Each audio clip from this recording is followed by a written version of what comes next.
দর্শক স্বাগত জানাচ্ছি টি24 নিউজ নেটওয়ার্কের নিয়মিত আয়োজন আর ডেমোক্রেসি অনুষ্ঠানে আপনাদের সাথে আছি আমি ইহসান জুয়েল। বহু কিছুই ঘটছে আমেরিকা জুড়ে এবং বিশ্বের বিভিন্ন বিষয়ে আমরা আলোচনা করব আজকে। জেফ্রি এপস্টেইনের বহুল আলোচিত যে নথি প্রকাশ সেটির ব্যাপারে প্রায় সর্বসম্মতভাবে একমত হয়েছে হাউস। প্রায় বলছে এই কারণে যে 427 এক ভোট এটি পাশ হয়েছে, অর্থাৎ এই একটি ভোট এটি পাশ না করার পক্ষে ছিল এবং সেই ভোটারটি ছিলেন রিপাবলিকান কংগ্রেসম্যান ক্লে হিগিন্স। বাকি সবাই এক বাক্যে স্বীকার করেছেন যে জেফ্রি এপস্টেইনের এই নথিটি প্রকাশ করতে হবে এবং এই নথি প্রকাশের পর আসলে কত বড় বড় বোমা আমেরিকান রাজনীতির আলোচনায় পড়ে সেটিও যথেষ্ট আলোচনা করার সুযোগ থাকবে। একই সঙ্গে সৌদি আরবের crown Prince Mohammad bin Salman, তিনি বর্তমানে হোয়াইট হাউসে আছেন, তিনি প্রেসিডেন্ট ডোনাল্ড ট্রাম্পের সঙ্গে বৈঠক করেছেন। এই বৈঠকে সৌদি আরবের সঙ্গে একটি প্রতিরক্ষা চুক্তি করার ব্যাপারে সম্মত হয়েছে আমেরিকা এবং একই সাথে $1 ট্রিলিয়ন মতো সৌদি আরব আমেরিকাতে বিনিয়োগ করতে সম্মত হয়েছে। বিনিময়ে তারা প্রতিরক্ষা চুক্তির পাশাপাশি F-35 যুদ্ধ বিমানও পাবে। অনেক আলোচিত একটি সফর সৌদি ক্রাউন প্রিন্সের হোয়াইট হাউসে এবং নিঃসন্দেহে দুই দেশের মধ্যে আরো অনেকগুলো বিষয় আলোচনা হয়েছে। আলোচনার একটা অংশ জুড়ে থাকতে পারত সাংবাদিক জামাল খাশোগিকে হত্যার বিষয়টি, কিন্তু এটি বেমালুম ভুলে আছেন দুই পক্ষই এবং যেন কিছুই হয়নি এমনভাবে তারা আলোচনা এগিয়ে চলেছেন। অন্যদিকে বাংলাদেশে শেখ হাসিনার মৃত্যুদণ্ড ঘোষণা করে আন্তর্জাতিক অপরাধ ট্রাইব্যুনাল যে রায় দিয়েছেন সেটির চুলচেরা বিশ্লেষণ চলছে এবং বাংলাদেশ সরকার তখনই জানিয়েছে যে পররাষ্ট্র মন্ত্রণালয় জানিয়েছে ভারতের কাছে মৃত্যুদণ্ডপ্রাপ্ত দুই আসামি শেখ হাসিনা এবং আসাদুজ্জামান খান কামালকে ফেরত চাওয়া হবে। কিন্তু আল জাজিরা থেকে শুরু করে অন্যান্য আন্তর্জাতিক সংবাদ মাধ্যমগুলো বিশ্লেষণ করে বলছে ভারত কোনোভাবেই তাদের এত কাছের বন্ধু এত মিত্রকে বাংলাদেশের হাতে তুলে দেবে না, যাই ঘটুক না কেন কূটনীতিতে। কিন্তু কোনোভাবেই ভারতের পক্ষে ভারতের আভ্যন্তরীণ রাজনীতি এবং অন্যান্য কারণেই সম্ভব নয় শেখ হাসিনাকে বাংলাদেশের কাছে তুলে ধরা। তবে বাংলাদেশ যথারীতি কূটনৈতিক প্রচেষ্টা চালিয়ে যাবে। এইসব বিষয় নিয়ে আলোচনা করব। আলোচনা করতে আমাদের সাথে অতিথি হিসেবে যুক্ত হচ্ছেন ইউনিভার্সিটি অফ নিউ অর্লিন্সের professor emeritus doctor Mustafa Sarowar এবং সেন্ট মেরি কলেজ ইন্ডিয়ানার assistant professor doctor Mohammad Alauddin. আপনাদের দুজনকেই স্বাগত জানাচ্ছি। Professor doctor Mustafa Sarowar, Jeffrey এপস্টেইনের নথি প্রকাশের বিষয় সম্মত হয়েছে হাউস, কি হতে পারে কিংবা এটির প্রভাব আমেরিকার রাজনীতিতে কত দূর গড়াতে পারে বলে আপনি মনে করছেন? সবচেয়ে কি এটা একটা মনে হচ্ছে যে একটা বক্স, মানে এটা কি প্যান্ডোরাস বক্স নাকি অন্য একটা সাধারণ বক্স আমরা এখনো জানি না। যে এখান থেকে যে এগুলো বের হয়ে আসবে, হ্যাঁ, সেটা একদম যুক্তরাষ্ট্রের রাজনীতিককে সমাজকে মানে তছনছ করে দেবে, নাকি এটা একটা অতি সাধারণ ডকুমেন্ট, এটা কিন্তু এখনো ক্লিয়ার নয়। তবে মানে আমার যেটা ধারণা সেটা হলো যে প্রথমত এই ডকুমেন্টস গুলোকে প্রকাশ করার বিরুদ্ধে মানে স্ট্যান্ড নিয়েছিল, অবস্থান নিয়েছিল ডোনাল্ড ট্রাম্প এবং রিপাবলিকান পার্টি, কিন্তু পরবর্তী পর্যায়ে তারা এটা রাজি হয়ে গেছে। তার অর্থ এ নিয়ে বিভিন্ন রকমের ইন্টারপ্রিটেশন আছে যেগুলো আমার নিজের, হ্যাঁ, কেউ কেউ বলছে হয়তো যে অরিজিনাল ডকুমেন্ট চেঞ্জ করে ফেলছে, হ্যাঁ, চেঞ্জ করে, এবং অনেকে বলছে যে ওই যে এক ভদ্রলোক ওখানে আছে এফবিআই এর যে লোকটা, এক মানে অরিজিনাল ভারতীয় বংশোদ্ভূত সাম প্যাটেল, সেই প্যাটেলের আন্ডারে মানে যে এফবিআই যে যারা আছে এবং জাস্টিস ডিপার্টমেন্টের অন্যান্য যারা আছে, তারা কি এই ডকুমেন্টের কোথাও কোনো পরিবর্তন করেছে? এই প্রশ্ন কিন্তু কেউ কেউ রেখেছে। হ্যাঁ, আমরা কিন্তু জানি না, এটা না জানা পর্যন্ত এই ব্যাপারে আমি কোনো কমেন্টস করব। আমি ধরে নেব যে এর ভেতরে যা আছে সেটার কোনো পরিবর্তন হয়নি। এটা মানে ডোনাল্ড ট্রাম্প রাজি হয়ে গেছে, রিপাবলিকান পার্টি এবং ডেমোক্র্যাটরা সব একত্রে এটাকে রিলিজ করে দিচ্ছে। এমনকি মানে সেনেটে ভোটও হচ্ছে না, ইউনানিমাস, কাজে এটা স্ট্রেট এর ডেস্কে যাচ্ছে প্রেসিডেন্টের, এবং সম্মত উনি হয়ে গেছে, ওখানে সেনেটও সিদ্ধান্ত সেনেটও নিয়েছেন। একেবারে পুরোপুরি সম্মত যে এটি প্রকাশ করা যাবে, হ্যাঁ কোনো সমস্যা নেই। হ্যাঁ, এবং উনি ওটাকে সই করে দেবেন, প্রকাশ করা যাবে। তার অর্থ কি? অর্থ এটা হতে পারে যে ওই ডকুমেন্টস এর ভেতরে ডোনাল্ড ট্রাম্পের ব্যাপারে কোনো নেগেটিভ কোনো কিছু সেটা তাকে ক্ষতি করতে পারে, সেটা কি রয়েছে সেখানে? আমার তো মনে হয় নেই। মানে এটা কি অরিজিনালি ছিল, এখন নেই, নাকি কি ব্যাপার? এ সম্পর্কে কিন্তু ডিবেট, যেটা যুক্তরাষ্ট্রের বিতর্ক কিন্তু শেষ হচ্ছে না। হ্যাঁ, এটা প্রকাশ করার পরেও তবে আমার যেন মনে হচ্ছে যে প্রেসিডেন্ট খুব ইন্টেলিজেন্ট ম্যান, উনি শিওর না হয়ে হ্যাঁ, এটাকে সই করবেন। শতভাগ নিশ্চিত না হয়ে এটি প্রকাশের হ্যাঁ অনুমোদন দেওয়ার হ্যাঁ, কথা নয়। কারণ ওনাকে বলে দেওয়া, মানে যদিও বলে দেওয়ার কথা না, কিন্তু আমার যেন মনে হয় যে ওনাকে মানে আশ্বস্ত করা হয়েছে হয়তো কোনোভাবে। এটা আমার কিন্তু স্পেকুলেটিভ, আমি কিন্তু কোনো প্রমাণ দিতে পারবো না, কিন্তু আমার যেন মনে হচ্ছে এটাকে তাকে আশ্বস্ত করা হয়েছে যে তোমার নাম নেই। হ্যাঁ, কোথাও নাম থাকলেও কোনো মানে এমন কোনো কিছু নেই যেটা তার নামে কোনো বদনাম হতে পারে। কাজে সেটা সে শিওর হয়ে এটাকে সই দিয়ে যাচ্ছে এবং রাজি হয়েছে। এখন সবচেয়ে ইন্টারেস্টিং যে এইখানে নতুন আর একটা নাম যে আসছে, হ্যাঁ, সেটা আমাকে বিস্মিত করেছে। সেটা হলো হার্ভার্ডের প্রাক্তন প্রেসিডেন্ট সামার্স, ল্যারি সামার্সের নাম নাকি ওর ভেতরে আছে। এখন ব্যাপারটা কি, যে মানে এপস্টেইন ছিল ভীষণ ধনী লোক, বিলিয়নিয়ার, ওয়াল স্ট্রিটের একজন খুবই সাকসেসফুল ট্রেডার্স, মানে স্টক মার্কেট ট্রেডার্স। ভদ্রলোকের ভীমরতি পেয়েছিল, তার সবই ছিল, কিন্তু তার নিজের দ্বীপ ছিল, তার নিজের ভীষণ লাক্সুরিয়াস ইয়ার ছিল, তার প্রাইভেট জেট ছিল, সব ছিল। মানে সে কিন্তু একজন খুবই মানে নামজাদা ধনী ওই সময়। কিন্তু এই লোকের হঠাৎ করে কি মাথায় খেললো যে সে মানে ইয়াং মেয়েদেরকে এনে মানে যে সমস্ত এলিগেশন এখন আমরা পাচ্ছি, যে জন্য সে জেলেও গেল এবং জেলে গিয়ে সে আত্মহত্যা করলো। আমার আমার সবচেয়ে বিস্ময় লাগে যে তার যে স্ত্রী গিসলিন ম্যাক্সওয়েল, মিস ম্যাক্সওয়েল, আমি অবাক হয়ে, আমি যখন ঢাকা বিশ্ববিদ্যালয়ে পড়াশোনা শুরু করি ফিজিক্সে, তখন আমার কিন্তু অনেক বই ছিল ম্যাক্সওয়েল পাবলিকেশনসের। এটি ইংল্যান্ডের একটা পাবলিকেশনস, মাল্টি ন্যাশনাল, এবং আমার যে নাম করা বইগুলো সব কিন্তু ম্যাক্সওয়েলস পাবলিকেশনের ছিল। তার মানে ওই গিসলিন ম্যাক্সওয়েলও কিন্তু এক বিরাট ধনী পরিবারের মানে একমাত্র ওয়ারিশ আমি শুনেছি, তার নাকি অন্য কোনো নেই, মানে উনি সব পেয়েছেন। তাহলে চিন্তা করে দেখুন, এটা অবশ্য আমি কনফার্ম করতে পারবো না, কিন্তু উনি ম্যাক্সওয়েলস এর মেয়ে। চিন্তা করে দেখুন যে যেটা কয়েক জেনারেশন ধরে পৃথিবীর সবচেয়ে বড় publishers, not only publishers, they control lot of other business. হ্যাঁ, যেমন আমরা জানি যে ওয়াল স্ট্রিট জার্নাল, শুধু যে ওয়াল স্ট্রিট জার্নাল তাই নয়, সে আরো অনেক তার আছে। তারপরে যেমন ধরেন সিঙ্গাপুরের স্টেটস টাইম অফ সিঙ্গাপুর, সে শুধু যে পাবলিকেশন তা নয়, সে কিন্তু ওখানকার স্টক এক্সচেঞ্জ ওন করে। হ্যাঁ, এবং এটা এটা বিভিন্ন জায়গাতে আমরা দেখেছি। এমনি একটা কোম্পানি যে খুবই নাম করা ম্যাক্সওয়েলস পাবলিকেশনস, তারই মানে বংশধর এই গিসলিন ম্যাক্সওয়েল, সে এই এপস্টিনের সঙ্গে এই সমস্ত কাজে যোগদান করেছে। এই জন্যই উনি কিন্তু এখন মানে একটা সেফ হাউসে জেলে আছেন। এটা আমাকে বিস্মিত করে। হ্যাঁ, যে মানে মানে যুক্তরাষ্ট্রে যে যৌন ব্যাপারটা, হ্যাঁ, এর যে স্খলনটা কত দূর গেছে, হ্যাঁ, এবং এটার যে মানে অলমোস্ট মানে একটা অ্যাকসেপ্টেন্সও হয়েছিল তৎকালীন সময়, এটাই কিন্তু আমাকে খুব বিস্মিত করে। এটা প্রকাশ না হলে, এই স্ক্যান্ডেলটা যদি বের না হতো, তাহলে কিন্তু আমার পক্ষে এটা বিশ্বাস করা সম্ভব ছিল না যে এটা এত দূর পর্যায় পর্যন্ত গেছে। খুবই দুঃখজনক। জি। আমি আশা করি যে এর একটা মানে সুরাহা হবে, এবং যারা ধরা পড়বে তাদের মানে, এবং আমার যেন মনে হচ্ছে ক্লিনটনের ব্যাপারটা আমি জানি না, লোক অনেকে বলছে ক্লিনটন বাট কয়েকটি এখানে সূত্র জড়িত বলছে ছিল। তার নামও নেই, তার নামও নেই, এটি নিশ্চিত হওয়া গেছে বিভিন্ন সূত্রে। অর্থাৎ হ্যাঁ, প্রেসিডেন্ট ডোনাল্ড ট্রাম্পের পাশাপাশি সাবেক প্রেসিডেন্ট বিল ক্লিনটনও হয়তো এই বিষয়ে দায় মুক্তি পাবে।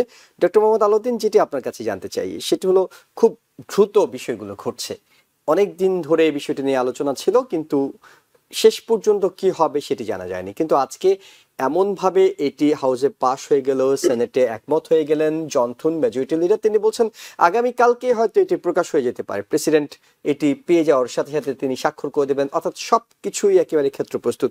অনেকেই রিপাবলিকানদেরকে অনেক সময় দায়ী করতো যে হয়তো তাদের কারণে এই জেফ্রি অ্যাপস্টেনের নথিগুলো প্রকাশ করা সম্ভব হচ্ছে না, কিন্তু শুধুমাত্র এই নথিতে কি রিপাবলিকানদেরই নাম পাওয়া যাবে? এখানে তো সম্ভবত ডেমোক্রেটদের অনেকেও ফেসে যেতে পারেন, কিংবা সব মিলে আপনার কাছে কি মনে হয় এটি রাজনীতিতে কোনো বড় ধরনের আলোড়ন তৈরি করতে পারবে, নাকি আসলে দেখা যাবে যে সব ধনী লোকজন অনেকের নাম বেরিয়ে আসছে, কিন্তু এটা তো আসলে নাম বের হলেও তাদের যে কোনো সাজা দেওয়া হবে এমন কোনো বিষয় নেই এখানে?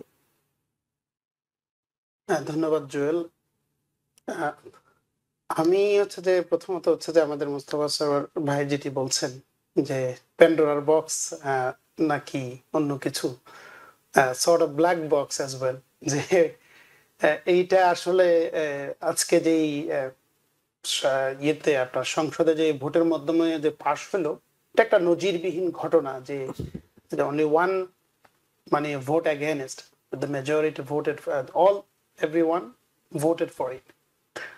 তো সেটা একটা মার্কার যে সবাই এই একটা জায়গায় একমত হয়েছে। But this also sort of like in a surprise me little bit, যে আমেরিকাতে এই ধরনের ঐকমত্য হওয়া আসলে ডিফিকাল্ট। তো আমি যতটুকু এই জেফ্রি এপস্টেইনের যে এই নথি বা হচ্ছে তার যে ঘটনার প্রবাহ এগুলো থেকে যেটি আমি নোট করলাম, তার তো আসলে চলাফেরা সবকিছু তো অনেক উপর লেভেল, এবং সেটি তার সাথে রিপাবলিকান, ডেমোক্রেট এবং বিভিন্ন পর্যায়ের ব্যবসা বা হচ্ছে ফাইন্যান্সিয়াল জায়গায় যারা খুবই উচ্চ পর্যায়ে অধিষ্ঠিত লোকজন, তারা এর সাথে connected. So it doesn't have to be just like Republicans or Democrats. আমি হচ্ছে যে একটা জিনিস খুব লাইক ইয়ের সাথে আমাদের ডক্টর মুস্তফা সরোয়ার সাহেবের সাথে যোগ করতে চাই, সেটা হচ্ছে যে লোকটার আসলে এই আচরণটা কি আসলে হঠাৎ ছিল? আমি আরো কিছু তার হিস্ট্রি দেখলাম যে আসলে সে যখন 21 বছর বয়সে নিউ ইয়র্কে একটা স্কুলে মানে টিচিং করতো, তখন তার বিরুদ্ধে বেশ অনেকবার আপনার অভিযোগ আসলো ফিমেল স্টুডেন্টের সাথে কিভাবে সে হচ্ছে যে মানে ইন্টিমেট হওয়ার চেষ্টা করতো এবং হচ্ছে যে ফ্লার্টিং করতো। একাধিক অভিযোগ ওখানে আছে। এরপর তার যে এপস্টিন অ্যান্ড কোম্পানি যেটা, সেখানেও তার যে পাওয়ার, সেখানে যেমন ভিক্টোরিয়া সিক্রেট, ওটার আপনার হচ্ছে যে গ্লোবাল স্কাউট হিসেবে সেখানেও মেয়েদেরকে হচ্ছে যে অ্যাবিউজ করার বিভিন্ন ধরনের রেকর্ড রয়েছে। তো বলা খুবই মুশকিল, তবে যারা এরকম উপর লেভেলে থাকে তাদের আসলে রেকর্ড গুলো আমরা পাবলিকলি অনেক সময় জানি না।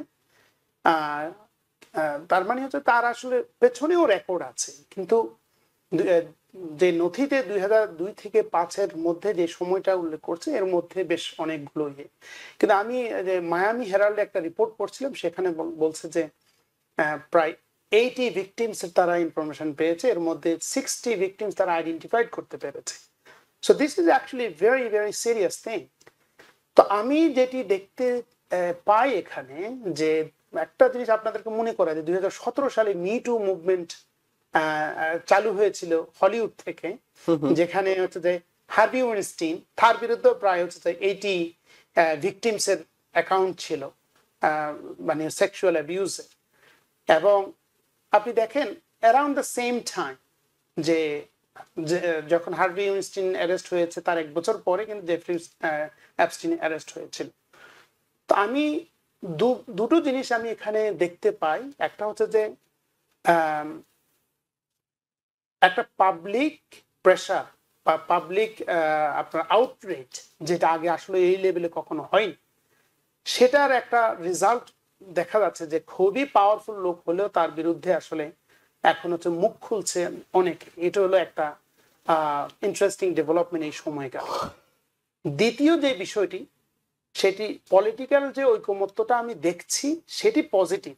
সেটার আপনি যদি পাবলিক আউটরেজ এবং পলিটিক্যাল ঐকমত্য দুটোকে দেখেন, তাহলে এটা হয়তো ভবিষ্যতের জন্য কোনো সিগন্যাল বহন করতে পারে। বাট আমি আবার স্কেপটিক্যাল, যেটি আমাদের সরোয়ার ভাই কিছু বলেছেন, সেটা হচ্ছে যে যে যেই প্রেসিডেন্ট ট্রাম্প কিছুদিন আগে কয়েকদিন ধরে সে হচ্ছে যে তিনি এই জিনিসগুলোর প্রকাশের বিরুদ্ধে ছিলেন, আর হঠাৎ করে তিনি 180 ডিগ্রি পোল্ট্রি দিলেন, মানে আমাদের কাছে এটা খুব, এটা একটা চিন্তার বিষয়। আরো একটা বিষয় এর সাথে যোগ করতে চাই, সেটা হচ্ছে যে রাজনৈতিক নেতৃবৃন্দ যারা আছেন, আমি এটা খুব মানে আমার কাছে যেটি মনে হয় যে ভেতরে দিয়ে কোনো কিছু একটা হয়েছে যার কারণে তাদের কাছে একটা কনফার্ম হয়েছে যে এটা safer, but we don't know like what's coming next. কিন্তু এটা আমার কাছে মনে হচ্ছে তাদের কাছে একটা সিগন্যাল গিয়েছে যে there was some mechanism happen that like sort of like secure the process. এখন আসলে আপনি যে মানে এটার যে নেক্সট কি হইতে পারে সেটা বলে আমি শেষ করি। সেটা হচ্ছে যে দেখুন, প্রেসিডেন্টের বিরুদ্ধেই তো আপনার হচ্ছে যে আপনার অভিযোগ ছিল, তিনি প্রেসিডেন্ট হয়েছেন এবং মানে বিপুল পরিমাণে আপনার হচ্ছে জনগণের ম্যান্ডেট নিয়ে তিনি প্রেসিডেন্ট হয়েছেন। তো ওই একটা জায়গা থেকে আমি বলবো যে রাজনৈতিক ময়দানে আপনার হচ্ছে যে সবকিছু সম্ভব, যে এইটা হয়তো একটা হিউ অ্যান্ড ক্রাই এখন হবে, but over the time it may subside and that will be very unfortunate. So এখানে আপনার দুটো দিকেই আপনার পয়েন্ট আছে, যে it is a sort of like historical moment, but at the same time there is something that we don't know, we might not know like forever. আমরা professor doctor Mostafa Sarwar একটু Saudi প্রসঙ্গে যেতে চাই। সৌদির ক্রাউন প্রিন্স এখন America সফরে আছেন, তাকে তিনি তো আসলে রাজাই, তাকে তাই রাজকীয় সংবর্ধনা দেওয়া হয়েছে। বেশ উচ্ছ্বসিত দুই পক্ষই, প্রেসিডেন্ট ডোনাল্ড ট্রাম্প এবং ক্রাউন প্রিন্স দুই পক্ষই বেশ উচ্ছ্বসিত, অনেকগুলো চুক্তি, অনেকগুলো আলোচনা হচ্ছে। পুরো সফরটাকে আপনি কি হয়ে দেখছেন? না, আমি দেখছি যে মানে আমরা মানে সাউদি প্রিন্সকে আমরা যতই আগে সমালোচনা করেছি, কিন্তু হি ইজ দ্য হেড, মানে ডিফ্যাক্টো হেড আমি বলবো, যদিও তার বাবা এখনো মানে রাজা, বাদশাহ, কিন্তু ডিফ্যাক্টো হেড উনি আসলে সালমান বিন মোহাম্মদ বিন সালমান MBS। কাজে ওনার যে উনি যেখানে আসছেন এবং যে ডোনাল্ড ট্রাম্প ওনাকে যেভাবে সংবর্ধনা দিচ্ছেন, সেটা আমি কিন্তু সাধুবাদ দিচ্ছি। হ্যাঁ, যে এটা একটা মানে উনি এশিয়ার একটা দেশের মানে এবং বিশেষ করে মুসলমানদের যে দুটো সবচেয়ে পবিত্রতম দুটো জায়গা যে রাষ্ট্রের ভেতরে রয়েছে, মানে মক্কা এবং মদিনা, এবং তার উনি কাস্টোডিয়ান। কাজে উনি এখানে আসছেন, এটা এবং ওনাকে যে মর্যাদা দেওয়া হচ্ছে, সম্মান দেওয়া হচ্ছে, তাতে সেটাকে আমি সাধুবাদ দিচ্ছি। এবং আমি দেখবো যে এখানে হয়তো একটা উইন উইন সিচুয়েশন হয়ে যেতে পারে। যেমন ধরুন কতগুলো স্যালিয়েন্ট ফিচার্স, যেটা যে বিমানগুলো দেবে, হ্যাঁ, F সিরিজের, সেগুলো কিন্তু ইসরায়েলকেও দেওয়া হয়েছে কাজে, এবং এতে কিন্তু এয়ারফোর্সের এক পার হয়ে যাবে, যেটা আমার মনে হচ্ছে। এবং এটা 48 বিমান দেবে, এটা তো খেলা কথা না, আমার F-35, রাইট? এবং এটা একটা খেলা কথা না, এটা একটা বিরাট ব্যাপার। এবং এটা আমার যেন মনে হয় যেন ডোনাল্ড ট্রাম্প না হলে এখানে প্রেসিডেন্ট, অন্য কোনো প্রেসিডেন্ট এটা দিতে সাহস পেত কিনা আমার সন্দেহ আছে। কারণ কংগ্রেসে এবং সেনেটে এর বিরোধিতার অনেক লোক আছে, কিন্তু যেহেতু ডোনাল্ড ট্রাম্প, সেই কারণে ওই বিরোধিতা যারা করতো আগে, তারা এখন সাহস পাচ্ছে না, কাজে এই জন্য এটা পাশ হয়ে যাওয়ার চান্স। আর একটা বিরাট ব্যাপার হচ্ছে যে প্রিন্স যে মানে সালমান, মানে মোহাম্মদ বিন সালমান, উনি কিন্তু এখনো কিন্তু মানে ইয়েস নো কোনোটাই বলছেন না, কারণ ওনার একটা কন্ডিশনস আছে। সেই কন্ডিশনটা কি? যে 2 স্টেট সলিউশন অফ প্যালেস্টাইন, যে প্যালেস্টাইনকে স্বাধীন রাষ্ট্র হিসেবে স্বীকার করতে হবে এবং তার সব ব্যবস্থা করে দিতে হবে। এখন শুধু স্বীকার না, অফিসিয়ালি যুক্তরাষ্ট্র কিন্তু 2 স্টেট সলিউশনে বিশ্বাস করে, এ পর্যন্ত কিন্তু এটাকে কেউ নেগেট করেনি, সেটাই হলো অফিসিয়াল স্ট্যান্ডিং। কিন্তু এটার ইমপ্লিমেন্টেশন যেটা, সেটা হলো আসল। সেক্ষেত্রে আমি আশাবাদী হচ্ছি যে প্রিন্সের এই আগমন এবং তার সঙ্গে যে ডোনাল্ড ট্রাম্পের সম্পর্ক, সেটা হয়তো পুরো বিশ্বের যেটা স্বপ্ন, হ্যাঁ, পুরো বিশ্ব যেটা চাচ্ছে, যে একটা সাফারিং হিউম্যানিটি, যে প্যালেস্টাইনের যে জনসাধারণ, তাদের নিজস্ব দোষে নয়, তারা একটা হিস্টোরিক্যাল ডিসিশনস এবং তার পরবর্তী বিভিন্ন ডেভেলপমেন্টের জন্য তারা ভিকটিম হয়েছে, সেটা একটা সলিউশন যেন আমিও দেখতে পাচ্ছি সামনে আসছে। এবং সেটা একমাত্র ডোনাল্ড ট্রাম্প পারবে, with the pressure of Saudi prince Mohammad bin Salman. কাজে এটা একটা, আমি জি, মনে করি যে ইতিবাচক হিসেবে আপনি দেখছেন। এটা একটা আরো একটা ব্যাপার, জি। আরো একটা ব্যাপার যে সৌদি আরবিয়া যে 600 বিলিয়ন থেকে তার যে ইনভেস্টমেন্ট 1 ট্রিলিয়নে নিয়ে যাচ্ছে, এবং সেটা কিন্তু তার 1 বছরের পুরো ফেডারেল ইনকামের সমান। এটা একটা বিরাট বিরাট ব্যাপার। এতে কিন্তু এর পরিবর্তে যুক্তরাষ্ট্র থেকে সে যা পাচ্ছে, যে যে চিপস গুলো, আর্টিফিশিয়াল ইন্টেলিজেন্সের যে চিপস গুলো, জিপিইউ, এগুলো কিন্তু সে ডিমান্ড করেছে এবং পাওয়ার সম্ভাবনা রয়েছে। কাজে সেটা হয়তো মানে মধ্যপ্রাচ্যকে, বিশেষ করে সৌদি আরবিয়া এবং অন্যান্য তার যে বন্ধু রাষ্ট্রগুলো, তাকে অনেক ধাপ এগিয়ে দেবে সায়েন্স অ্যান্ড টেকনোলজিতে। কাজে আমি যেন মনে করছি যে এই তার যে ভ্রমণটা, সব দিক থেকে বিবেচনা করলে এটার একটা শুভ দিক রয়েছে। শুধুমাত্র একটা জিনিস, যেটা ওই যে আপনার কাশকজি ব্যাপার নিয়ে, হ্যাঁ, হ্যাঁ, সেটা তো উনি ওনার এক্সপ্লেনেশন দিয়েছেন। হ্যাঁ, মানে উনি কিন্তু ওটাকে অ্যাভয়েড করেননি। ডোনাল্ড ট্রাম্প অ্যাভয়েড করতে চেয়েছিল ওনার সমর্থনে, কিন্তু প্রিন্স ওটার উত্তর উনি দিয়েছেন।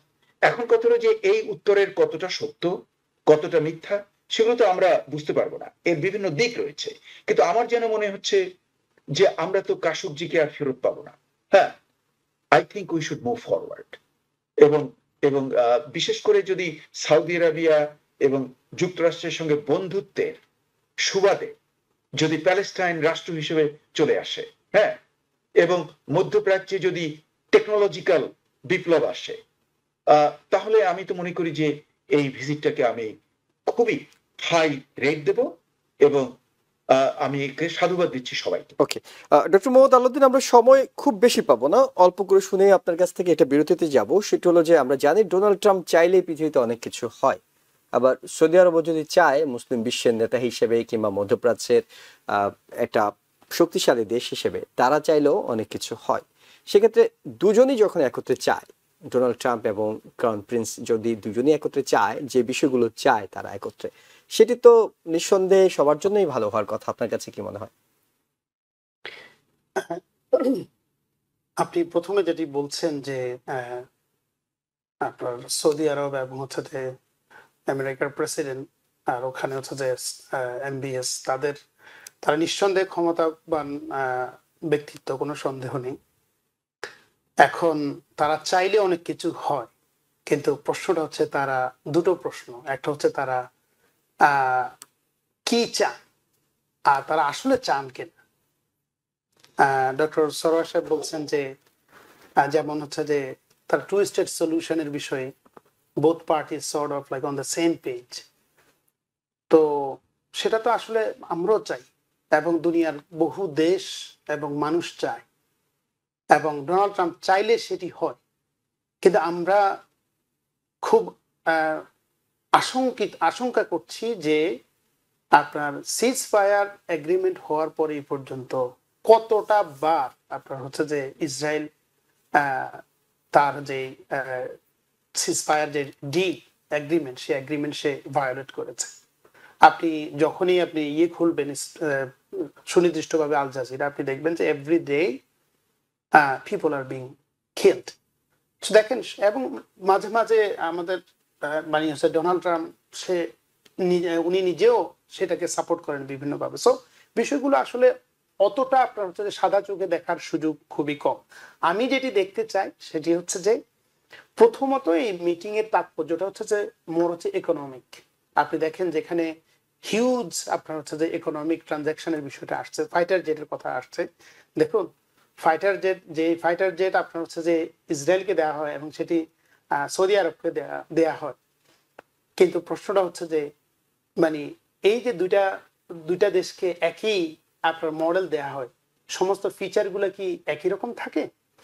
আমি বেশ কিছু লোকজনের সাথে কথা হলো যারা ডিফেন্সে কাজ করে, তারা বলেছেন যে এখানে একটা ভ্যারিয়েশন, আপনি ধরেন একটা গাড়ির মডেল, আপনি গাড়ি যখন কিনতে যান, ধরেন এক্সেলি একটা গাড়ি, কিন্তু ওর মধ্যেই আপনি কিন্তু ভ্যারিয়েশন আছে বিভিন্ন ফিচারে। সো উই ডোন্ট নো যে আসলে কি দেন। আর আরো একটা জিনিস, যে কাতারে যখন আপনি ইসরায়েল অ্যাটাক করেছিল, কাতারেরও এরকম রিলেশনস আছে, বিভিন্ন ধরনের হচ্ছে সামরিক সরঞ্জাম আছে, but what kind of difference it made. So এই জিনিসটা আমার কাছে মনে হয় যে প্রাইমারিলি ইকোনমিক, আর দ্বিতীয় নম্বর হচ্ছে যে মিডল ইস্টের জিও পলিটিক্যাল যে গেইন, সেই দিক থেকে এটা একটা ইম্পর্টেন্স আছে। মানে পার্টি এগ্রি যে আমাদের সরোয়ার ভাই যেটি বলছেন যে এখানে এটা একটা পজিটিভ ডাইনামিক্স আছে, সেটা মোর ইকোনমিক সেন্সে, জিও পলিটিক্যাল সেন্সে। But who will be ultimately winning, that is a question like unresolved, like remain uninterest. জি, আমরা একটা ছোট্ট বিরতিতে যাচ্ছি, দর্শক আমাদের সাথে থাকুন। দর্শক আবারও স্বাগত। আওয়ার ডেমোক্রেসি অনুষ্ঠানে আমাদের সাথে আছেন ইউনিভার্সিটি অফ নিউ অরলিন্সের professor doctor Mostafa Sarowar, Saint Mary college ইন্ডিয়ানার ডক্টর মোহাম্মদ আলাউদ্দিন। আপনাদের দুইজনকে আবারও স্বাগত। আমরা একটু বাংলাদেশ প্রসঙ্গে আলোচনা করতে চাই প্রফেসর ডক্টর মোস্তফা সরোয়ার। সেটা হলো, রায় তো হয়ে গিয়েছে, এর মধ্যেই সবাই জেনে গেছেন যে রায় কি এসেছে। এখন প্রশ্ন হলো রায় কার্যকর করার। সেই ক্ষেত্রে বড় প্রশ্ন যেটি, সেটি হলো তাদেরকে ফেরত নিয়ে আসা যাদের বিরুদ্ধে রায় হয়েছে। ভারত নিরাপদ আশ্রয় মনে করে তারা গিয়েছেন। ভারত এখন পর্যন্ত তাদের কথায় শতভাগ এই আভাসই দিচ্ছে তারা শেখ হাসিনাকে নিরাপদ আশ্রয় রাখবেন, তারা কোনোভাবেই তাকে অন্যের হাওলায় তুলে দেবেন না, কিংবা নিজ দেশেই ফেরত পাঠাবেন না, তাকে তাদের মেহমান করে রাখবেন। এটি ভারতের পরিকল্পনা। এটি ভারত বন্দি বিনিময় চুক্তি কিংবা অন্যান্য নানা আইনের ফাঁক ফোকর আছে, সেগুলো দেখিয়ে হয়তো তারা পারবে। কিন্তু বড় দাগে, মোটা দাগে যদি বাংলাদেশের সঙ্গে সম্পর্ক উন্নয়ন করতে হয়, বাংলাদেশের সঙ্গে সহযোগিতার হাত বাড়িয়ে সামনের দিকে এগিয়ে যেতে হয়, সেটাতে এই শেখ হাসিনার ফেরত পাঠানোর বিষয়টা কতটা গলার কাটা হয়ে থাকবে? সেটা বলা কঠিন। তার কারণ হলো যে, ফার্স্ট অফ অল, যে এই যে বিচারটা যেখানে মৃত্যুদণ্ড হয়েছে, সেখানে কিন্তু বিশ্ব জনমত, যেটা বিশেষ করে ওয়েস্টার্ন কান্ট্রিজ গুলো, তারা কিন্তু মৃত্যুদণ্ড পছন্দ করে না। হ্যাঁ, মানে রিগার্ডলেস অফ হার ক্রাইমস, উনি যে কি কি অন্যায় করেছেন, সে রিগার্ডলেস অফ দ্যাট, মানে যেমন ধরুন জাতিসংঘ এবং অন্যান্য হিউম্যান রাইটস অর্গানাইজেশনস গুলো, ওরা কিন্তু এটাকে মানছে না। আর বাট শেখ হাসিনা তো পছন্দ করেন, শেখ হাসিনা তো মৃত্যুদণ্ড পছন্দ করেন। প্রফেসর ডক্টর মোস্তফা সরোয়ার, উনি তো করেন মৃত্যুদণ্ড পছন্দ, উনি তো দিয়েছেন কিংবা এটির পক্ষে আছেন। মানে যিনি ভিকটিম, তিনি যদি পছন্দ করেন, তাহলে অন্যের পছন্দের কি এখানে খুব গুরুত্ব পায়? ভিকটিম না, যারা মানে পৃথিবীতে কোথাও, যেমন ধরুন আপনি যদি কাউকে মৃত্যুদণ্ড দেন কোনো দেশে, তাহলে যুক্তরাষ্ট্র এক্সট্রাডাইট করে না, কানাডা করবে না, ইংল্যান্ড করবে না, ফ্রান্স করবে না, জার্মানি করবে না। এটা কিন্তু এদের একটা, সিঙ্গাপুর করবে না। মানে এটা একটা নন অ্যাডভান্স ডেমোক্রেসি গুলোতে। কাজেই এটা তো একটা প্রশ্ন রয়েছে। আবার ওদিকে যে চুক্তিটা রয়েছে ভারতের সঙ্গে, সেটাকে তারা কিন্তু একটা এক্সকিউজ আছে সেখানে, যে যদি কোনো পলিটিক্যাল মোটিভেশনে এই কেস করা হয়, তাহলে তারা ওই চুক্তি মানার জন্য কোনো বাধ্যবাধকতা নেই।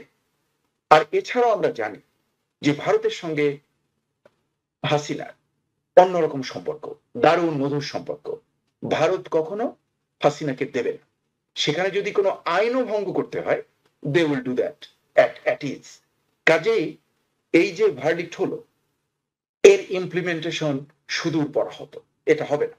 এখন কথা হলো যে যে বর্তমান গভর্নমেন্ট যেটা অতি সিনসিয়ারিটি নিয়ে তারা তাকে পেতে চাচ্ছে, সেটা আমরা দেখছি যে পররাষ্ট্র দপ্তর they already moved all the paperwork, এবং প্রধান উপদেষ্টাও তাই বলেছেন। কিন্তু তা সত্ত্বেও তাকে বর্তমানে পাওয়া যাচ্ছে না। তাহলে ভবিষ্যতে কি পাওয়া যাবে? ভবিষ্যতে যদি অন্য গভর্নমেন্ট পাওয়ারে আসে, তারা কি নিতে পারবে? আমার মনে যথেষ্ট সন্দেহ রয়েছে। ইচ্ছা থাকলেও কিংবা অনিচ্ছা থাকলেও দুটো ব্যাপারই রেজাল্ট হবে এক, একে পাবে না। আরো একটা ব্যাপার হলো যে আওয়ামী লীগ যে অ্যাজ এ সংগঠন, এর কিন্তু একটা গ্রাসরুট সমর্থন বাংলাদেশে রয়েছে। আমরা যতই অস্বীকার করি, আমরা তো অতীতে এরকম করেছি। আমরা তো অতীতে জামাত ইসলামী সম্পর্কে একই ব্যবহার করেছি। আমরা ভেবেছি যে জামাতকে ফাঁসি দিয়ে দিলে জামাত মানে ধ্বংস হয়ে গেল। 15-16 বছর ধরে যে বিএনপি কে স্ট্রিম রোলার দিয়ে হাজার হাজার লক্ষ লক্ষ কর্মীকে জেলে দেওয়া, তারপরে বিভিন্ন রকমের হেনস্থা করা, তাদের ব্যবসা ধ্বংস করে দেওয়া, এইসব এবং অন্যান্য চাকরি থেকে বরখাস্ত করা, এইসব করে হয়তো অনেকে ভাবছিল যে বিএনপি কে ধ্বংস করা যাবে। মানে আমি একটু প্রফেসর ডক্টর মোস্তফা স্যার আপনার কাছে একটু জানতে চাই, সেটা হলো এই রায়ের পিছনে কি আপনিও তেমনই দেখছেন? অর্থাৎ জামাতকে যেভাবে ফাঁসি দিয়ে তাদের নেতৃত্ব শূন্য করে ফেলার একটা প্রক্রিয়া ছিল, আবার বিএনপিকে 17 বছর ধরে যে নির্যাতন করা হয়েছিল, এই রায় যেটি 1400 মানুষ হত্যার কথা জাতিসংঘের রিপোর্টে এসেছে, সেই প্রেক্ষিতে একটি রায়ে কি আপনিও দেখছেন যে আওয়ামী লীগের উপর এটি কোনো অবিচার হয়েছে কিংবা শেখ হাসিনার জন্য কোনো অবিচার হচ্ছে? না, সেটার ব্যাপারে আমি কিন্তু বলবো যে যেমন ধরুন জামাত ইসলামী, হ্যাঁ, এখানে মারা গেছে যেটা আন্তর্জাতিক অর্গানাইজেশন 1400, বাংলাদেশ গভর্নমেন্ট বলছে 800 এর কাছাকাছি। বাংলাদেশ গভর্নমেন্ট, ইউনুস গভর্নমেন্ট বলছেন 800। আবার আপনি দেখুন যে জামাত ইসলামীর বিরুদ্ধে যে অপরাধের ব্যাপারটা, সেখানে কিন্তু 1 লক্ষ মানে মৃত্যু। কিন্তু এই জিনিসগুলো যে মানে আমরা একটা লক্ষ্য করেছি যে বাংলাদেশের জুডিশিয়ারিতে একটা কমন জিনিস আমরা লক্ষ্য করতে পারি, যে আমাদের প্রশ্ন হলো যে বাংলাদেশের জুডিশিয়ারি কি ইন্ডিপেন্ডেন্ট? আচ্ছা, তার উত্তর খোঁজার জন্য অনেক দূরে যেতে হবে না। আমরা প্রতিবার এটা আমরা সবাই জানি, বাংলাদেশে যখন যে সরকার থাকে জুডিশিয়াল সার্ভিস তাদের বাইরে গিয়ে করার মতো কিছু পারে না। পলিটিক্যাল কেসগুলো জুডিশিয়ারি যে ভার্ডিক্ট দেয় সেটা হলো wishes of the executive branch, এটা সবসময় হচ্ছে। এবং বিচারপতি সিনহা তো আমাদের সামনে প্রমাণই আছেন, প্রধান বিচারপতি, তাকে কিভাবে ন্যাক্কারজনকভাবে দেশ থেকে বের করে দেওয়া হলো শুধুমাত্র সরকারের নীতির সঙ্গে তিনি পুরোপুরি একমত হতে পারেননি বলে। এক্স্যাক্টলি। তো এমনি একটা পরিস্থিতিতে আমি মনে করি যে আমি কিন্তু আবার মানে আমি আবার রিপিট করছি, regardless of the crimes committed by Hasina, এই যে বিচারটা হলো, এই বিচারটা কি আমাদের প্রশ্ন জাগে যে এটা কি যুক্তরাষ্ট্রে এই ধরনের বিচার কি ঘটতে পারতো? ইংল্যান্ডে পারতো, ফ্রান্সে পারতো, জার্মানিতে পারতো, ইটালিতে পারতো, এটা হয়তো ডিক্টেটোরিয়াল গভর্নমেন্ট গুলোতে পারতো, এটা হয়তো চীনে সম্ভব, এটা হয়তো রাশিয়াতে সম্ভব। কিন্তু যেগুলো সত্যিকার গণতন্ত্র চর্চা করে, যেখানে জুডিশিয়ারি ইন্ডিপেন্ডেন্ট, সেখানে কি এই ধরনের বিচার এভাবে হতো? কারণ আমি কিন্তু ওই বিচারের যে দিনটা পুরো এটা আমি শুনেছি রাত জেগে জেগে, হ্যাঁ, কিন্তু তাতে আমি দেখলাম যে জাজরা তাদের ইংরেজি উচ্চারণ ভুল, কিন্তু ইংরেজি বলছে, হ্যাঁ, বাংলা যখন দু একটা শব্দের মধ্যে আমি দেখছি যে তার পুরো অ্যাকসেন্ট চলে আসে, তাতে কোনো অসুবিধা নেই, কিন্তু ইংরেজিতেও দেখলাম যে তাদের এটা কোনো অপরাধ না, কারণ বাংলাদেশে তো শিক্ষা ব্যবস্থাটাই এমন যে সেখানে ইউনিভার্সিটি থেকে পাস করে তো তারা জাজ হন। জি, জুডিশিয়ারিকে আমি প্রশ্নবিদ্ধ করছি যে তাদের যে ভার্সন যেটা তারা পড়েছে, তাতে আমি দেখলাম যে ওই একই জিনিস, ওই মৌলানা নিজামীর এগেনস্টে যে ভার্ডিক্টে যে ফালতু কথাগুলো আমি দেখেছি, হ্যাঁ, মানে মানে অ্যাবসলিউটলি বোগাস, হ্যাঁ, সেই ধরনের কথা আমি কিন্তু এভাবেও দেখলাম যে এরা যে পড়ছে তাতে political rhetorics and all this things pinpointed যে আসল ব্যাপারটা, যে এই উনি একে একে খুন করেছেন, উনি অর্ডার দিয়েছেন, সেগুলোর চেয়েও পলিটিক্যাল রেটোরিক্স এ ছিল ওইটা পুরো ভরা। কাজে আমার যেন মনে হচ্ছে যে এই সমস্ত ঝগড়া বিবাদ না করে এই যে রিভেঞ্জের যে সাইকেলটা, এটাকে স্টপ করতে হবে। কারণ আজকে যেটা হলো তার প্রতিবাদ কিংবা প্রতিহিংসা আজ থেকে 5, 10, 15, 20 বছর পরে কি হবে না? যদি হয় তাহলে তো আমরা আবার স্কোয়ার ওয়ানে, তাহলে এর কি লাভ হলো? এই জন্য আমি মনে করি যে দেশের লোকরা মাথা ঠান্ডা করে মানে ক্ষমা সুন্দর, দেখুন সৃষ্টিকর্তার কি নাম, রব্বুল আলামিন, মানে ক্ষমা যিনি করতে পারেন, তা আমরা তো কেউ গড হতে পারবো না, কিন্তু গডের যে জিনিসগুলো সেগুলোকে আমরা তো অ্যাটলিস্ট ফলো করার চেষ্টা করতে পারি। এই জন্য আমি মনে করি যে সাউথ আফ্রিকান মডেল যেটা আছে, সেই মডেলে আমরা নেলসন ম্যান্ডেলার মতো আমরা যদি সবাই দীর্ঘ গৃহযুদ্ধের পরে কত লোক মারা গেছে, উনি সেই 29-30 বছর জেলে ছিলেন এবং বাজে মানে আপনি মোস্তফা স্যার অনেকগুলো বিষয় হয়তো বলা যায়, সেটা হলো ক্ষমা আসলে কাকে করা যায়, যিনি অনুশোচনা আছে, যিনি কোন একটা অন্যায় করলে তিনি মনে করেন আমি অন্যায় করেছি, আমাকে ক্ষমা করুন, তারপর তো ক্ষমা করার বিষয়টা আসে। মানে আপনাকেও কিন্তু আল্লাহ ক্ষমা করবে না আপনি যদি ক্ষমা না চান। সেক্ষেত্রে আপনার মধ্যে যদি কোনো অনুশোচনা না থাকে, আপনি যদি মনে করেন যে আমার বিরুদ্ধে 226টি হত্যা মামলা হয়েছে, তার মানে তো আমার 226 জনকে হত্যার লাইসেন্স আছে, তাকে আপনি ক্ষমা করার কথা বলছেন, আমি ঠিক জানি না, আমাদের সময় নেই। আমরা না ডক্টর না, মোহাম্মদ, আমি জি সেটা বলছি না, আমি বলছি জি সবাই মিলে। কারণ এই যে জিনিসগুলো হচ্ছে, এটার কি ফলাফল কি হবে, that what I am looking for. Okay okay, যে সামনে কি আমরা খুব একটা মানে শান্তিপ্রিয় জাতি পাবো, দীর্ঘমেয়াদে এটি নাকি হয়তো আরো অস্থিরতা তৈরি করবে বলে আপনি মনে করছেন? আমরা একটু হ্যাঁ ডক্টর মোহাম্মদ এটা আলাউদ্দিন আপনার কাছে যেতে চাই। সেটা হলো প্রফেসর ডক্টর মোস্তফা সারওয়ার জানেন, আমি জানি, আপনি ডক্টর মোহাম্মদ আলাউদ্দিন জানেন, অ্যাডভোকেট তাজুল ইসলাম জানতো, ট্রাইব্যুনালের বিচারপতি গোলাম মুর্তজা মজুমদারও জানতো, বাংলাদেশ সরকারের প্রফেসর ডক্টর মোহাম্মদ ইউনূসও জানেন, সবাই জানেন যে শেখ হাসিনাকে ফেরত পাওয়া যাবে না। তারা রায় দিয়েছেন, ফাঁসির রায়, একেবারে চূড়ান্ত রায়। যদি শেখ হাসিনাকে ফেরত না পাওয়া যায়, ভারত তাদেরকে ফেরত না দেয়, এবং বাংলাদেশের সেই শক্তি নেই যে ভারত থেকে একদম শেখ হাসিনাকে উড়িয়ে নিয়ে আসবেন, তাহলে এই রায়ের মাধ্যমে আসলে কি প্রমাণ করার চেষ্টা করলো, কিংবা বাংলাদেশের এই যারা জুলাই ভিকটিম বলেন কিংবা যারা এই বিচারটি চেয়েছেন তারা আসলে কি পেলেন?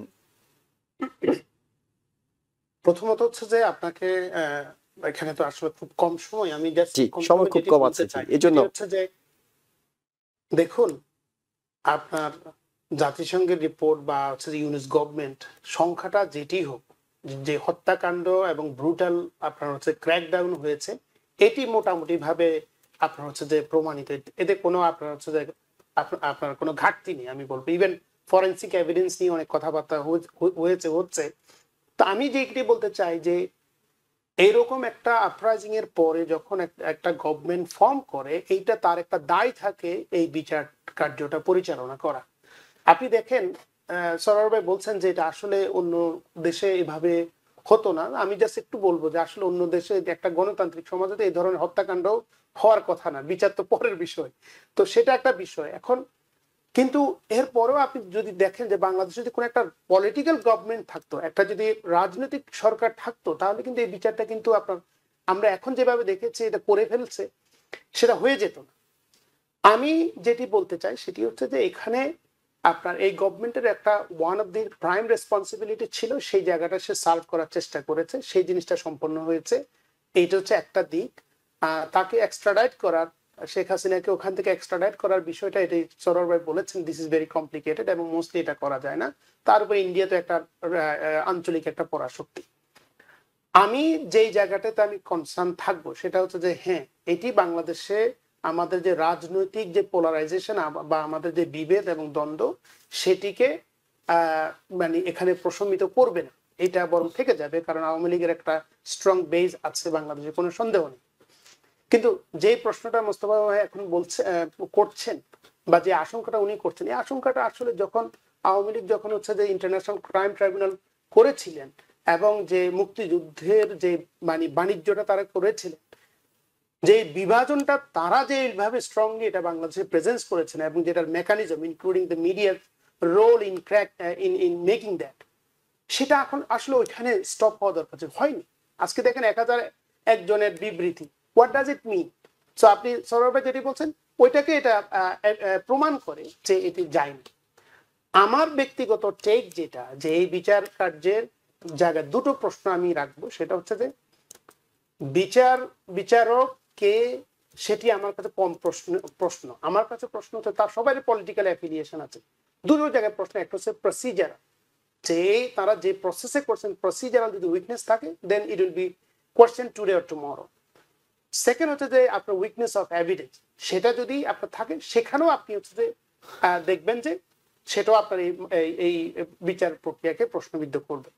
কিন্তু আমি বলবো যে জামাতের যে প্রসঙ্গটা আর শেখ হাসিনার যে প্রসঙ্গটা, দুটো প্রসঙ্গ কিন্তু আপনার কোয়ালিটেটিভলি ডিফারেন্ট।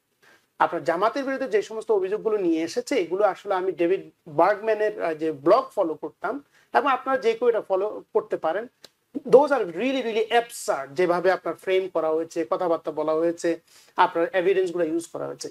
কিন্তু শেখ হাসিনার ক্ষেত্রে যেটা স্ট্রং, সেটা হচ্ছে যে we have the evidence, social media ছিল, ওখানে ফোন রেকর্ড আছে, তারপর নানা ধরনের ভিজুয়াল, অডিও এবং ফরেন্সিক এভিডেন্স আছে, যেগুলো থেকে আপনার in terms of the power and the weight of evidence, this is stronger than the cases of 70. না না, আমি এখানে একটু বলবো যে আমাকে জি। মানে 30 সেকেন্ড। বার্গম্যান কিন্তু এটাকেও সমালোচনা করেছেন। উনি ওই যে জামাতের এগেনস্টের যে কেসগুলো উনি ভীষণ কঠোর ভাষায় অপোজ করেছেন, হ্যাঁ, এবং তার যে লুপ হোলস গুলো এবং যে তার দুর্বলতা দেখিয়েছেন, এবার একটাও তাই করেছেন উনি। ওনার যে লেটেস্ট আর্টিকেল আপনি যদি পড়েন, বেশ বড় একটা আর্টিকেল, এটা ছাপিয়েছে এই গতকালকে, এবং সেখানে কিন্তু উনি সমস্ত এভিডেন্স এনেছেন এবং উনি একই সুরে বলেছেন যে ওই সময় যে অন্যায় করা হয়েছে এখনো ওইভাবেই এই বিচার কার্যটা ফ্রেমিং গুলো সেভাবে করা হচ্ছে উনি বিচারের। কিন্তু দু জায়গাতেই প্রমাণ দিয়েছেন। ঠিক আছে সরোয়ার ভাই, এটা আমি আপনাকে বলি যে আমি যদি শেখ হাসিনাকে যদি কোনো কারণে আমার পলিটিক্যাল কোনো বিলিফের কারণে যদি পছন্দ নাও করি, তারপরেও যদি এই প্রসিজারাল জায়গায় এভিডেন্সের জায়গায় যদি তার প্রতি অন্যায় করা হয়, I will be actually supporting that. So David Bergman যদি সমালোচনা করেন, নিশ্চয়ই তার একটা গ্রাউন্ড আছে। কিন্তু সরোয়ার ভাই, আমি একটা আসলে মানে last moment but I want to share যে আমাদের আসলে প্রবলেমটা কোন জায়গাতে, একটা দেশ আসলে সামনে কিভাবে আগাবে। আপনি দেখেন একটা দেশে যে ওয়ার অফ ইন্ডিপেন্ডেন্স কেন হয়, মানে হয়টা হচ্ছে তো আমাদের ফ্রিডমের জন্য, আমাদের আপনার যে আপনার ডিসক্রিমিনেশনের বিরুদ্ধে আমরা দাঁড়িয়েছি, তারপরে হচ্ছে আমাদের বিভিন্ন ধরনের বৈষম্য থেকে আমরা এখান থেকে বের হওয়ার চেষ্টা করেছি, আমরা সোশ্যাল জাস্টিস চেয়েছি। এখন আওয়ামী লীগ এবং বঙ্গবন্ধু ওনাদের যে রোল 71-এ ওনারা রোল প্লে করেছেন, this doesn't justify killing people, this doesn't justify looting the country, this doesn't justify selling the country and all of this. আমাদের প্রবলেমটা কোন জায়গায় জানেন? প্রবলেমটা হচ্ছে যে দেখুন, আপনি বা আমি আওয়ামী লীগ করতে পারি, কিন্তু প্রবলেমটা ঘটে যখন আমি আমার মাইন্ডটাকে বিক্রি করে দেই। আমার কথা হচ্ছে we don't have to warship আপনার হচ্ছে যে বঙ্গবন্ধু ও শেখ হাসিনা। আপনি আওয়ামী লীগের সমালোচনা করলে এটা আওয়ামী লীগকে স্ট্রং করে, আওয়ামী লীগকে এটা উইক করে না। কিন্তু আপনি দেখেন যে এন্টায়ার আওয়ামী ঘরানার যারা আপনার কথা বলেন, যারা বুদ্ধিজীবী বিভিন্ন ঘরানাতে আপনি পরিসরে দেখেন, ওনারা এটা স্বীকারই করতে চান না যে এটা রং। দেখুন এখানেই তো আমাদের প্রবলেমটা, যে আপনি একটা দল করেন, আপনি যে দলে করেন, বিএনপি করেন, জামাত করেন, আওয়ামী লীগ করেন, কেন আপনার মাথাটা বিক্রি করতে? আপনাকে তো আল্লাহ একটা ডিভাইন একটা সেন্স অফ ফ্রিডম দিয়েছে, ডিগনিটি দিয়েছে। আল্লাহ কোরআনে বলেছে যে আমি মানুষকে সম্মান দিয়েছি, the sense of dignity which is very very powerful. একটা বাচ্চার ভিতরেও আছে। আপনি আমেরিকাতে স্লেভারির হিস্ট্রি আছে, স্লেভরা আপনার তাদেরকে শেকল দিয়ে বেঁধে রাখতো, তাদের গলাতে বেঁধে রাখতো, কিন্তু তাদের মাইন্ডকে তারা কখনো বাঁধতে পারে না। কিন্তু আমাদের দেশে কি হয়েছে জানেন? আমাদের মাইন্ডটাকে আমরা হচ্ছে ইজারা দিয়ে দিচ্ছি পলিটিক্যাল পার্টির কারণে। আমি আপনার সঙ্গে একমত, আপনার সঙ্গে আমি একমত, এবং তাদের সবগুলোকে আমরা জাস্টিফাই করি। এটা সবাই, এটা যে আমাদের দেশের যে দলবাজি, হ্যাঁ, এটা এত মানে জঘন্য পর্যায়ে চলে গেছে দলবাজি। আপনি যদি কাউকে সমালোচনা করেন, প্রশংসা করলেন, কিন্তু আপনি যদি এতটুকু সমালোচনা করেন, তাহলে আপনাকে আপনার বিরুদ্ধে গালাগালি শুরু করে দিল। আপনি যদি মানে ফেসবুকে যান কিংবা মানে এটা আমরা খুব পছন্দ করি আর কি, কাজটা খুব পছন্দ সাথে করি। আপনি খুবই ভালো বলেছেন, আপনার সঙ্গে অ্যাবসলিউটলি আমি একমত যে আমরা ব্রেন ব্যবহার করছি না। যে একটা লোক তো ফেরেশতা না, একটা লোক ভালো করতে পারে, খারাপ করতে পারে, কিন্তু ওই খারাপটা আমরা যদি বলতে সাহস না পাই, কিংবা ওটা সামান্য বললে যদি ভালো বলাটা যে বললাম তার কোনো মূল্য নেই, আমাদের যে অ্যাটিটিউডটা, এটা কিন্তু আমাদের রাজনীতির মধ্যে একদম। আপনি যদি সোশ্যাল মিডিয়াতে যান, যে কমেন্টস দেখেন এবং ব্লগারদের কথা শুনেন, তাহলে কি মনে হয় যে এই যে আপনি যে বললেন যে একটা রেশনাল চিন্তাধারা, হ্যাঁ, যে একটা ডিভাইন আমি ব্রেন পেয়েছি, আমি নিরপেক্ষভাবে জাজ করার চেষ্টা করব, এইটা যেন আমাদের ডিকশনারি থেকে চলে যাচ্ছে, এটাই দুঃখ। ওইটাই main obstacle to move forward. আমি বলবো যে ওইটাই মেইন অবস্টাকল আমাদের জন্য। এবং সবচেয়ে বড় কথা হলো যে এই কাজটা আমরা আমাদের আইনি ব্যবস্থাকে যেমন আমরা কুক্ষিগত করছি, রাজনীতিতে আসার পরে ক্ষমতার অপব্যবহার করছি, মানুষ গণহারে মারছি, সবকিছুই করে পার পেয়ে যাওয়ার একটা বিষয় কাজ করে। এবং পরবর্তীতে এখনকার যে সরকার আছে তারাও যেভাবে আইন শৃঙ্খলা নিয়ন্ত্রণ করতে পারছে না, পরবর্তীতে তাদের ব্যাপারেও এই ধরনের অভিযোগগুলো আসতে পারে যে কি ধরনের মানুষ, নিরীহ মানুষ প্রাণ হারিয়েছেন কোনো কোনো ঘটনায়। সেই বিষয়গুলো আসলে আমরা যখন যারা ক্ষমতায় থাকি আর কি, মানে সবচেয়ে আফসোসের বিষয়টা এইটাই যে প্রফেসর ডক্টর মোস্তফা সরোয়ার, আপনাকে হয়তো বেশ কয়েকবার থামিয়েছিলাম আমি এই কারণে যে যখন এই মানবতা বিরোধী অপরাধ ট্রাইব্যুনাল গঠন করা হয়েছিল, তখন শেখ হাসিনা কোনোদিন কল্পনা করতে পারেননি যে এই ধরনের একটি ট্রাইব্যুনাল থেকে তার ব্যাপারে একটি রায় আসবে। এবং বর্তমানে আমরা যারা জি ওইটার প্রথম যে চিফ চেয়ারম্যান ও কিন্তু আমার ছোটবেলার ঘনিষ্ঠ বন্ধু, ওকে আমি তুই বলি, ও আমাকে তুই বলে। ও যখন আমাকে ফোন করে কথা বলে নাসিম, ও তখন ওই আমাদের বরিশালের ভাষায় কথা বলে। ও যে স্কাইপে কিন্তু ওর ওই বরিশালের ভাষায় ধরা পড়েছে। এই নাসিম কিন্তু যে প্রথম, ওই আমাকে বলেছে। আমি আপনাকে আজকে একটা গোপন কথা বললাম, আমি ঢাকায় বেড়াতে গিয়েছি, নাসিম বললো যে তুই আমার গাড়িতে করে চল, ফরহাদের ওখানে একটা বাগান বাড়ি আছে কুমিল্লাতে, চল। তো আমি গেলাম, আমাদের বন্ধু বান্ধব সবাই আসলো, গরু জবাই দিয়ে সবাইকে খাওয়ানো হলো, গ্রামবাসীকে। তখন ওকে আমি জিজ্ঞেস করলাম যে তুই এরকম চেয়ারম্যান, তুই কি? ও বলে যে আমি বরিশালের ভাষাই বলবো, কইস না আমি আর কি করবো, কয় যে উপর দিয়া কেবলই কয় ঝুলাইয়া দেবা। এখন আমি কি করি, তুই আমারে ক, আমারই জান চলে যাবে। এটা ও আমাকে বলেছে। আমি বরিশালের ভাষায় আপনাদেরকে আমি বললাম নাসিমের কথাটা। He is honest to the core. I tell you, বাংলাদেশে একটা হাই অফিসিয়াল যার কোনো বাড়ি নেই, যার কোনো নিজস্ব গাড়ি নেই, যার কোনো কিছু নেই, অথচ ও কিন্তু মানে মধ্যবিত্ত ফ্যামিলির ছেলে, সব ওই ভাইদেরকে দিয়ে দিয়েছে, ভাইকে, বড় ভাইকে, বোনদেরকে, সব কিছু করে। ও একদম মানে আমি কি বলবো, আমি তো অবাক হয়ে যাই যে ওর যে অবস্থাটা দেখে। কিন্তু ওরই আমি কথাটা আপনাকে বললাম, আপনাদেরকে, যে আমাদের যে জুডিশিয়াল সিস্টেমে যে এক্সিকিউটিভ ব্রাঞ্চ কিভাবে ইনফ্লুয়েন্স করে, হ্যাঁ, এটার আমি একটা প্রমাণ আপনাদের সামনে বললাম। এবং এটা কিন্তু চলমান, এটা প্রবাহমান। এবং এই কারণেই কিন্তু আমাদের দেশে যে বারবার গোলমাল হচ্ছে, যেটা আমি আমার এই জুনিয়র প্রফেসর ডক্টর আলাউদ্দিন তার কথার সঙ্গে একমত, যে আমরা কোনো ব্রেন ব্যবহার করছি না। যে আমরা যেমন ধরুন, প্রথমে আমি বললাম irrespective of, regardless of her crime, এটার অর্থটা কি? আমি কি তাকে সমর্থন করেছি?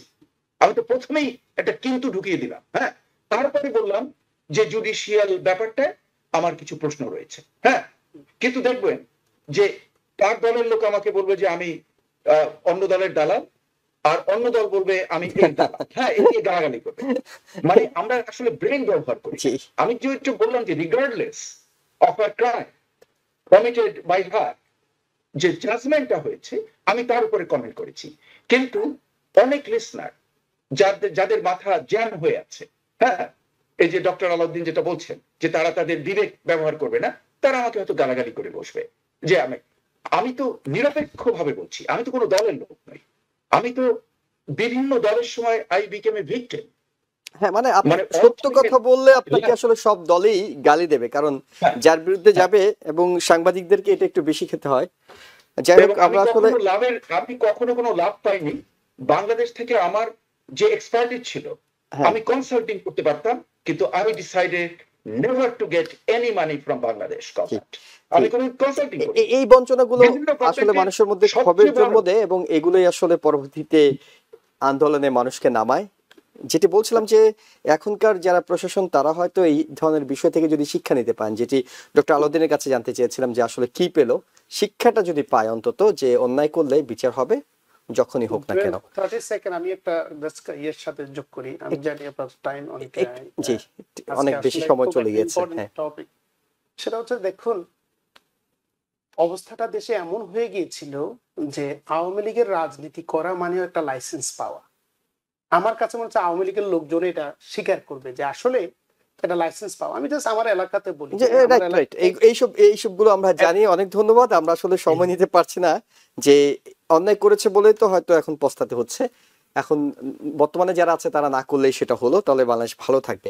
অনেক ধন্যবাদ আপনাদের দুজনকে, এবং একই সঙ্গে দর্শক যারা দেখছিলেন সবাইকে ধন্যবাদ জানিয়ে শেষ করছি আজকের মতো। ভালো থাকবেন। টিবিএন 24 টেলিভিশন দেখতে আজই কল করুন 7187776556। লগ ইন করুন www.totalcablebd.com। নিউ ইয়র্ক থেকে সম্প্রচারিত টিবিএন 24 টেলিভিশন বিশ্বজুড়ে বাঙালির কণ্ঠস্বর।